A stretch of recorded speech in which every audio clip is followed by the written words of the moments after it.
Afternoon, everybody, from a fairly mild Carrow Road. No Paddy Davitt this weekend. He's at a wedding enjoying himself. Saturday I'll be joined by Connor Southwell, and we'll go straight in with the team news. Norwich City, unchanged from their win last weekend at Rotherham. It's got in goal. Aaron's at right back. Hanley, Gibson, and McCallum are the back four. You've got Hayden, McLean, Sarah, Ramsey, and then you've got Pookie and Sargent. So, Connor, what do you make of that? Well, I suppose, are you surprised that Dean Smith made no changes? Obviously, Nunes back available. He's on the bench this afternoon, but not really surprised to see any changes.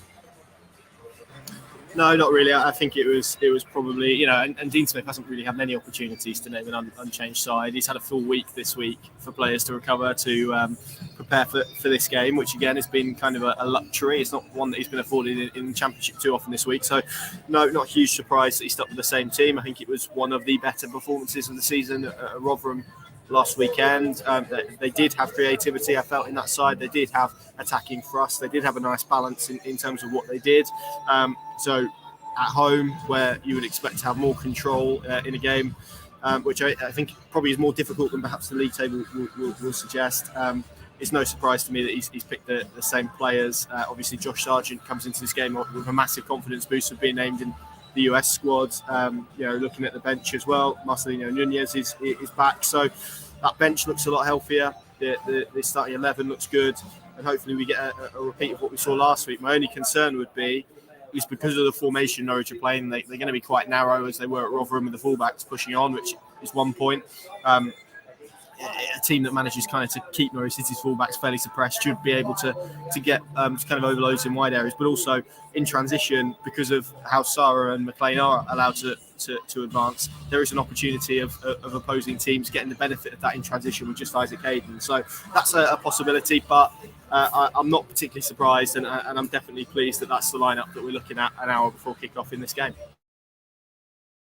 Yeah, to read you the substitutes: Tim Krul, Jordan Hugill, Todd Cantwell, Ono Hernandez, Marcelino Nunez is back, available, so he's on the bench. Gibbs is on the bench, and I think Yanulis is also on the bench, which I saw a little bit of miscommunication yesterday on Twitter. Yanulis put out a post which sort of indicated that he would already agree to sign up for the Greece squad already, but no, he is amongst the substitutes. I suppose that's probably one of the positions that maybe could have been debated. Do you think there's maybe a route back into this team for Yanulis? I mean, Sam McCallum's such a really good performer in recent weeks. I thought he was excellent at Rotherham the other day. So what have you made of his performances in recent weeks?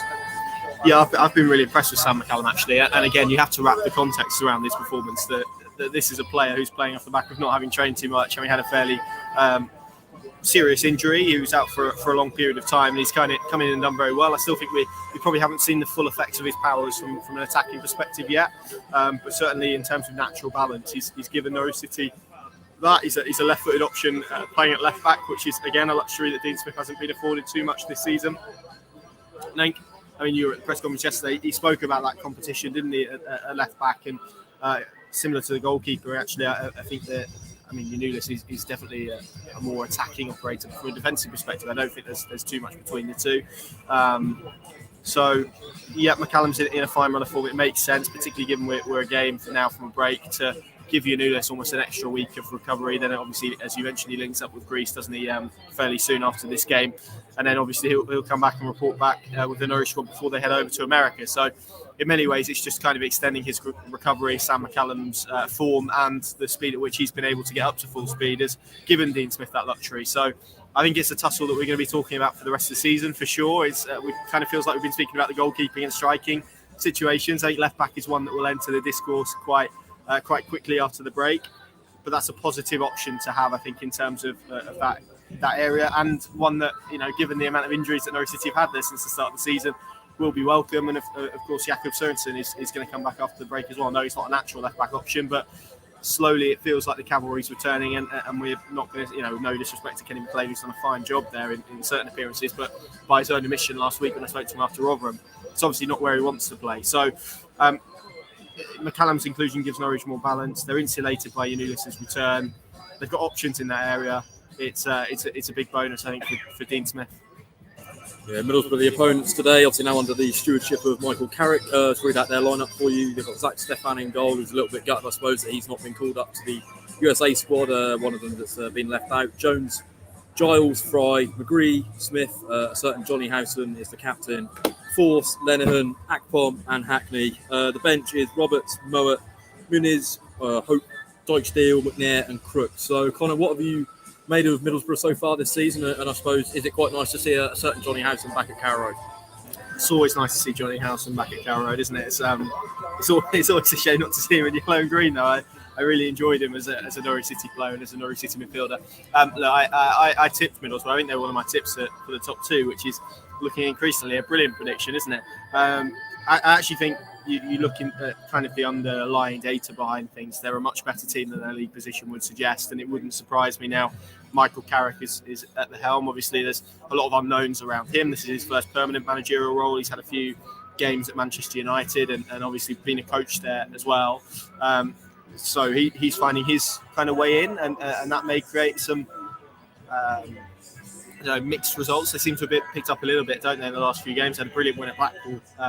Was it in midweek or last midweek? I'm not sure, but I think he's only lost one of his 4 games in charge. So they come here in decent form. They've got some really talented players at this level. Dale Fry, for me, is an excellent centre-back at championship level. Marcus Force, of course, on loan from Brentford, who's good. Tuber Atcom always has a goal in him. So I think they've got some good options. Jones at right back or right wing back is a good player as well. So I wouldn't take this test lightly, even because of where they find themselves in the league. They've underperformed this season, hence why Chris Wilder is no longer in post. I think this is a team that will be closer to the playoffs than to the bottom 3 come the end of the season. So I think this is a really good, interesting test for Norwich at a really interesting time, because they themselves have just found a little bit of form. They'll be hoping to bounce into that World Cup break now with another victory sort of under their belts and behind them to push everyone into that with a little bit of positivity, which I'm sure we'll agree is all needed. This is a good test because I think Middlesbrough won't let them have it their own way. I think they will come here and look to disrupt and look to not allow Norwich too much control and look to exploit some of those deficiencies that I spoke about earlier on, potentially with the formation. So this is going to be a tough afternoon, I think, for Norwich City, and I'm really intrigued to see how it transpires, because if Norwich City can win this game, they're in the top 4 at the moment. They're going to close that gap to the automatic promotions. Obviously, Blackpool and Burnley playing each other. Thank you very much. Playing each other tomorrow. It's an opportunity, isn't it? And it's an opportunity against a good side. So if they can take that, then I think everyone will go into that break feeling really positive about what we've seen in the last few weeks. Yeah, just want to touch on that break. Obviously, Norwich now about to embark on a 4-week break. Kind of tie into Twitchy Terry's comment here. Not sure they'll ever have the best opportunity to turn the narrative of the season around. With that, Connor, Norwich obviously has been susceptible to criticism so far this season. There's been a lot of poor performances, but recent weeks, 7 points from the last 9 available. Burnley play Blackburn tomorrow afternoon, so there's a chance for Norwich to narrow that gap to, it's a matter of points heading into that World Cup break. So how important is it that they get a result this afternoon? Because it feels like for the mood of the fans, the players, and the whole sort of unity of the club, that if they get a win today, maybe they can kick on in that sort of second half of the season. Yeah, I mean, the word I've used quite a lot is positioning. It feels like they can position themselves to have a really good crack at the second half of the season, and obviously aiming to get into that top 2, which you speak to Dean Smith, you speak to the players, you speak to anyone in and around the club, although that's challenging at the best of times. It does feel like that's the aim this year. So games like this against teams who are good in this division are kind of a good litmus test, aren't they, in terms of where Norwich City are and just perhaps how much progress they've made. I feel in the last 3 games we've seen steps forward. I don't think we're anywhere close or have been anywhere close to seeing a complete performance, and obviously hopefully that comes today. But for different reasons, they've been step forwards in terms of performance. They've been results that perhaps Norwich City have deserved. That wasn't always the case when they were winning games earlier on in the season. So, yes, I think the result is important. But if it's another 1-0 where Norwich City perhaps don't put their best foot forward, don't step with their best foot forward, and it's a bit stodgy and we return to some of the issues again, then they are going to be open to criticism again. And it is going to feel like that page maybe was only turned because of the calibre of opponents they were playing in recent weeks. So it's an opportunity to probably continue their cause, I would say, to continue their optimism, and also, as we said, to close the gap. And all of those things I think are really important as we enter an unprecedented break in the season. And this place hasn't been a particularly good place to watch football in this year in terms of atmosphere and feeling, and that's not blaming the people who are in it, because there's been a lot of reasons for that. We've discussed them all to great length. But winning, as Dean Smith has said before, is the best sticking plaster. If they can go into this break with another one, then everyone is going to leave this place and be spending the next 3 weeks in lieu, obviously, between today and December the 10th when we return at Swansea, feeling much more positive, not just about Norwich City's prospects, but also I think the season as a whole. Yeah, with that, Connor, I want to get your thoughts on the game. I mean, you sort of spoke at the start of the show about Middlesbrough maybe looking a little bit false in terms of their league position, and I spoke to a Middlesbrough fan on Terrace Talk this week, and he kind of said that since Carrick's come in, they've maybe changed their playing style. They look like a much better outfit and more coached, I suppose. Michael Carrick, wealth of experience in the Premier League with Manchester United, one of the elite clubs in the world. So, how's this one going, Connor, and score prediction for today's game? Yeah, like I said, I mean, I think this is going to be a tougher afternoon than perhaps some people would expect when they come to Carrow Road today. I think it's an opportunity, as we've spoken about, and as someone's rightly commented, I think Michael Spurdin has rightly commented, win today, Norwich are back in the mix, and again, we're probably looking at their performances with a positive slant, aren't we? The fact that they haven't reached top gear and yet find themselves in a pretty good position. So that's something that should be mentioned. I think Norwich will win today. I do. I think they'll win 2-1. But I don't think they'll have it all their way. I could see Middlesbrough scoring first, and it being maybe a bit of a huff and a puff to get themselves back into it. But I could see that transpiring. But yeah, I hope, and I think we're going to be spending the obviously our analysis after the game, the podcast and whatnot, speaking about another Norwich City win, which would be most welcome. And to me, would almost represent a bit of a mini corner being turned if that was the case. Particularly, as I said, if they can get a performance behind the result, I think everyone then moves into the international break feeling more positive. I'm in a good mood. The sun's shining, the weather's all right. So let's go with that. I'll throw that back to you, though. Adam, how do you see this one going? Yeah, I'm going to Carrow Road now with a lot more optimism and excitement than I probably was a few weeks back. I mean, Norwich City seemed to have turned the corner, and that performance at Rotherham last week really did fill me with a lot more optimism. We can sort of see a little bit more of a playing style and identity from a Dean Smith team, which is something that maybe has been a criticism. So, yeah, we'll see a win today as well. I think Norwich might get a clean sheet. I'll go 2-0, and I think Josh Sargent will salute the Barclay as he heads off to Qatar, and hopefully that will be a good omen, although hopefully he doesn't score against England, because we don't really want to see that. And I suppose, before we round off, are you excited for the World Cup? It's going to be a bit of a weird period for us, middle of the season, but it is for everyone who's a football fan in the EFL or Premier League in England. So, what you feel is what your emotions ahead of the World Cup? It's really odd, isn't it? Because usually in and around the World Cup, you have that period of real buzz, real excitement. It's the festival of football. It's kind of the showpiece event in any footballing season that it appears in.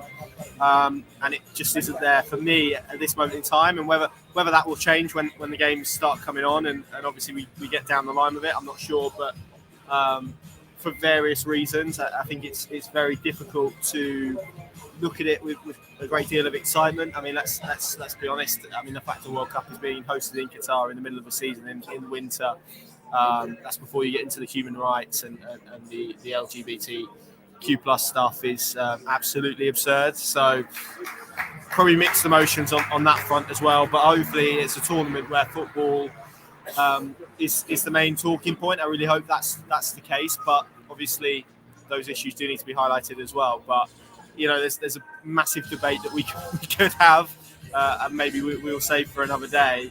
But yeah, at this moment, I'm not really feeling too much excitement for it. Yeah, I'll throw that back to you because I think it's a really interesting topic, isn't it? How are you feeling heading into this World Cup? Yeah, I actually saw the first World Cup advert on TV, I think it was last night or the night before, which is really weird because usually there's that hype, the season's ended in England and you kind of wait for football to return and there's that buzz, everyone's excited for the hopes of England trying to bring it home, and I just I'm not seeing it on social media. I've not really felt it amongst my friends and family. We've not really spoke about it, and I think it's just because Norwich City is still playing, and it doesn't really feel normal. So I'm sure once it comes around, and maybe I'm watching the games, I might get a little more invested in it. But I think the fact obviously England could still be in the tournament while Norwich City then resume again the other side is just going to be a really strange dynamic. So yeah, it's going to be a bit of a weird one, but yeah, I'm on the fence with it really. But I think obviously there's all the issues with Qatar and where they're hosting it, the FIFA debate, which I don't really want to go down that rabbit hole, but everyone knows there's been issues with it. So yeah, we'll see. With that, let's round off the previous show.